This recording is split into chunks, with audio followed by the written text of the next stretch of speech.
Poxa, chefe, eu tento passar espátula sobre o meu bolo e às vezes em vez de eu colocar o chantilly fica tirando. Por exemplo, eu sei que bate aquele desespero quando você, por exemplo, começa a trabalhar com espátula e o bolo começa a aparecer, né? Aí vira aquele jogo de gato e rato. Você coloca chantilly e tira o chantilly. Coloca com espátula e tira com espátula de textura. Coloca com espátula e tira com espátula alisadora. Justamente porque você precisa trabalhar a sua coordenação para que essa espátula aqui não seja uma espátula, por exemplo, de tirar, e sim uma espátula de alisar. Porque o intuito dessas espátulas aqui é de fato alisar, tá? Então, se você, por exemplo, faz isso aqui que eu mostrei para vocês, por exemplo, pega aqui e vem trazendo a espátula, você está movimentando a sua mão. E a probabilidade da sua mão, ela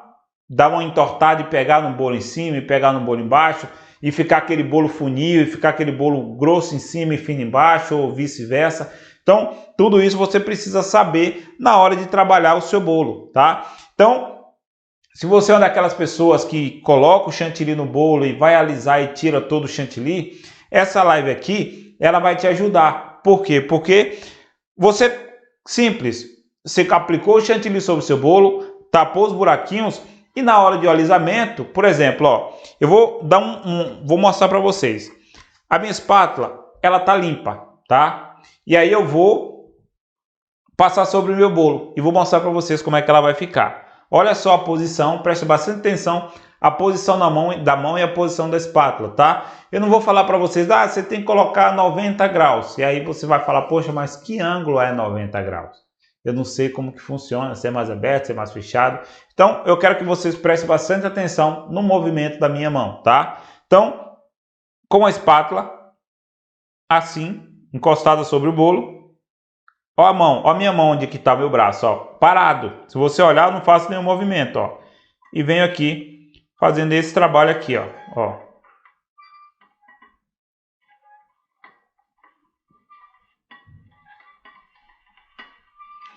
Ó, olha só. Tá vendo, ó? A quantidade? Muito pouco. Principalmente sujou a espátula. Então, provavelmente esse pouco que ficou aqui é o pouco que ficou a mais no bolo e tal. E aqui eu venho corrigindo o excesso. Então, aqui eu não estou tirando o chantilly do meu bolo. Eu não vou correr risco, por exemplo, de tirar muito chantilly e o meu bolo rachar.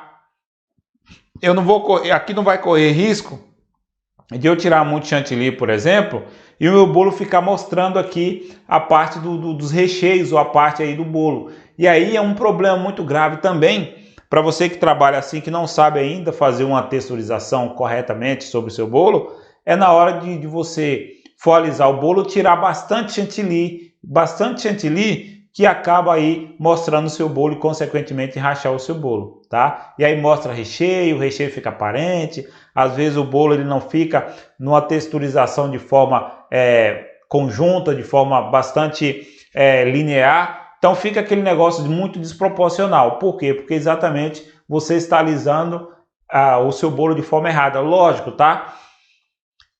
Tudo isso que eu falo para vocês sobre o alisamento, sobre isso, requer um ótimo chantilly, tá? Então, assim, se você é uma daquelas pessoas que ainda não sabe trabalhar com chantilly, então isso aqui vai ficar difícil para você. Então, você precisa entender sobre o chantilly. O seu chantilly precisa estar batido de forma correta. Você precisa dominar de fato o chantilly.